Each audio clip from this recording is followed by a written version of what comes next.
Kalau buya merokok jo, berceramah yo jo, bau bek jo ambo, nak ada gunanya no. Mati salah buya lah je. Akhirnya doktor tu nak dulu mati dah ambo, matinya. Ya kan? Bisa ditahan, bisa pak. Piyo payah. Sebab orang perokok, ko pak ambo tahu na tu. Yo zero pak sedang awak perokok tu. Dibuat kopi setengah tu ala disalai rokok tu lah agak ampe adioi. Ada ambil cik kopi tu je sendok. Dilumang ke karatenya tu. Tu itulah. Tu dia minum je kopi secara kuat. Tu dia makan kecang tau jin. Ya.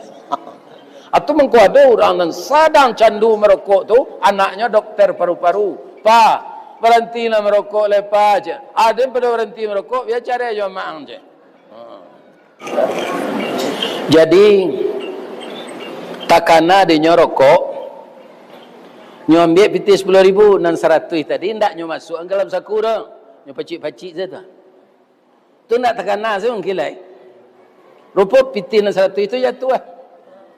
Nanya masuk ke kotak 10 lah. Ke kotak infak.